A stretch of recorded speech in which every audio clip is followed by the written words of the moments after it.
జై బాలయ్య, జై జై బాలయ్య. అందరికీ నమస్కారం.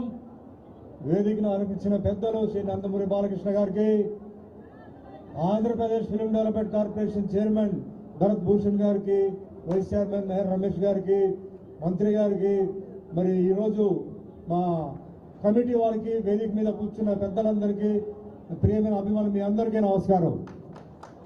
చాలా సంతోషంగా ఉందండి. ఈరోజు మరి మీకు ఒక ముఖ్యమైన విషయం చెప్పాలి. ఒక నెల క్రితం బాలయ్య బాబు గారు నాకు ఫోన్ చేశారు.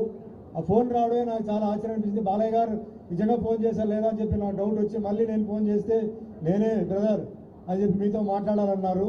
ఎందుకంటే మేము షూటింగ్లో కలుస్తుంటాం, అది వేరే విషయం. అయితే ఫిలిం డెవలప్మెంట్ కార్పొరేషన్ విషయం మాట్లాడాలి. ఇట్లా మేము డెవలప్ చేయాలనుకుంటున్నారు. సీఎం చంద్రబాబు నాయుడు గారు, పవన్ కళ్యాణ్ గారు ఇద్దరు కలిసి ఇట్లా డెవలప్ చేయాలని చెప్పి అనుకుంటున్నారు. వాటిలో కార్పొరేషన్ ఫామ్ చేస్తున్నాం, దాంట్లో మీరు ఒక డైరెక్టర్గా రావాలని చెప్పారు. నేను చాలా హ్యాపీగా ఫీల్ అయ్యాను. ఎందుకంటే ఒకటి, బాలకృష్ణ గారు నన్ను అడిగారు. అండ్ మనం ముఖ్యంగా సినీ కార్మికులందరికీ, ఎందుకంటే ఇక్కడ ఆంధ్రాలో కూడా డెవలప్ అవ్వాలి, వీళ్ళందరికీ సేవలు చేయడానికి ఒక అవకాశం నాకు వచ్చింది. సో నన్ను ఈ కమిటీలో ఒక డైరెక్టర్గా పెట్టడానికి కారణం ఏంటంటే నా ఎక్స్పీరియన్స్, నా ఏజ్, ఇమేజ్, తర్వాత నేను వేరే భాషల్లో యాక్ట్ చేస్తుంటాను కాబట్టి నాకు వేరే నాలెడ్జ్ ఉంటుంది. సో దానివల్ల నన్ను పెట్టడం జరిగింది. సో మాటల్లో మనం డిస్కస్ చేసింది ఏంటంటే, అప్పట్లో మన గ్రేట్ ఎన్టీఆర్ గారు, నాగేశ్వరరావు గారు వాళ్ళు ఫస్ట్ స్టూడియో అనేది వాళ్ళు స్టార్ట్ చేసింది వాళ్ళే. అది చాలా పెద్ద ఒక రిస్కీ బిజినెస్ అది.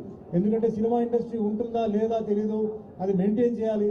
అయినప్పటికీ వాళ్ళు ఏంటంటే మన తెలుగు వాళ్ళందరూ ఒక స్టూడియో కావాలని చెప్పేసి వాళ్ళు చేయడం జరిగింది. దాని తర్వాత మరి మిగతా విషయాలు చెన్నైలో అక్కడ ఇక్కడ జరిగింది. ఆఖరికి మళ్ళీ సినిమా ఇండస్ట్రీని మళ్ళీ ఇక్కడ తీసుకొచ్చింది గ్రేట్ ఎన్టీఆర్ గారే.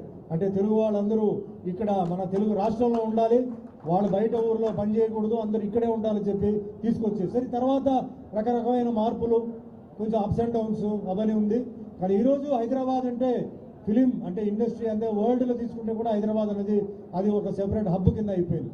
అదే మాదిరిగా మనకి అమరావతి ఆ విధంగా జరగాలని చెప్పేసి మన ప్రియతమైన ముఖ్యమంత్రి గారు చంద్రబాబు నాయుడు గారు చేయాలని చెప్పి నిర్ణయించుకున్నారు. జనరల్గా ఏమవుతుందంటే గవర్నమెంట్ ఫామ్ చేసినప్పుడు సినిమా ఇండస్ట్రీ మీద పెద్ద ముప్పు ఉండదు. వాళ్ళు వేరే అంటే ఎక్కడి నుంచి ఇన్కమ్ వస్తుంది జనరల్గా మెయింటైన్ చేయడానికి దాని మీద వెళ్తుంటుంది. కానీ చేతులు ఎత్తి నమస్కారం చేస్తున్నాం చంద్రబాబు నాయుడు గారికి, పవన్ కళ్యాణ్ గారికి. ఇండస్ట్రీ ఇక్కడ డెవలప్ అవ్వాలి, ఇక్కడ ఉన్న టెక్నీషియన్స్ కూడా డెవలప్ అవ్వాలి. ఇక్కడ ఎంతోమంది కళాకారులు ఉన్నారు, నిర్మాతలు ఉన్నారు, దర్శకులు ఉన్నారు, ఇక్కడ కూడా జరగాలని చెప్పేసి వాళ్ళు నిర్ణయించుకున్నారు. సో చాలా విషయాలు నేను బాలయ్య బాబు గారు ఈరోజు మార్నింగ్ వస్తున్నప్పుడు డెవలప్మెంట్ గురించి మాట్లాడారు. అయితే ముఖ్యమైన విషయం దీంట్లో మాట్లాడింది ఏంటంటే, సినిమా ఇండస్ట్రీ ఇట్లా తిరుగుతుందంటే దానికి కారణం డిస్ట్రిబ్యూటర్. ఒక డిస్ట్రిబ్యూటర్ చాలా రిస్క్తో సినిమా కొంటున్నారు. సినిమా ఆడితే ఓకే, సినిమా ఆడకపోతే పాపం ఎక్కడో పైన ఉన్నవాడు రోడ్డు మీద వస్తున్నారు. సో ఆ డిస్ట్రిబ్యూటర్ని, ఎగ్జిబ్యూటర్ని మనం ఎలా కాపాడాలి, గవర్నమెంట్ సైడ్ నుంచి ఏ విధంగా మనం హెల్ప్ తీసుకోవచ్చు, ఆ విధంగా కొన్ని చెయ్యాలి. అదే మాదిరిగా డెవలప్మెంట్ జరగాలి. ముఖ్యంగా చెప్పాలంటే మన ఆంధ్రాలో సముద్రం ఉంది, విశాఖపట్నం కానీ నెల్లూరు కానీ అటు తీసుకుంటే సముద్రం ఉంది, అరకు ఉంది, అద్భుతమైన హిల్ స్టేషన్, ఈస్ట్ వెస్ట్ వెళ్తుంటే ఆ అద్భుతమైన గ్రామీణ ప్రాంతం ఆ సీనరీ ఉంది. ఇలా చాలా ఉన్నాయి. అది కాకుండా ల్యాండ్ చాలా ఉంది. కేవలం ఒక ఇక్కడ తెలుగు షూటింగే కాకుండా మరి ఇతర రాష్ట్రాల నుంచి కూడా, అంటే తమిళనాడు ఉండొచ్చు, కేరళ ఉండొచ్చు, కర్ణాటక ఉండొచ్చు, నార్త్ ఇండియా ఉండొచ్చు, అట్నుంచి కూడా వాళ్ళని ఇక్కడ ఇన్వైట్ చేసి షూటింగ్స్కి వాళ్ళకి పర్మిషన్ ఇస్తూ, మనకి మెయిన్ అంటే ఎంప్లాయ్మెంట్ ప్రాబ్లం ఒకటి. అదే మాదిరిగా చాలామంది ఓన్లీ సినీ జీవితం మీద ఆధారపడి ఉన్నారు, కాబట్టి చాలా మంది కష్టాల్లో ఉన్నారు. సో వాళ్ళందరికీ మంచి జరగాలని చెప్పేసి మన ప్రియతమైన ముఖ్యమంత్రి గారు చంద్రబాబు నాయుడు గారు, పవన్ కళ్యాణ్ గారు, ఆయన ముఖ్యంగా బాలయ్య బాబు గారు నిర్ణయించుకున్నారు. సో తప్పనిసరిగా నా సర్వీస్ ఉంటుంది. నేను నా సాయ శక్తి మీద నేను ఇక్కడ డెవలప్ అవడానికి నేను ట్రై చేస్తున్నాను.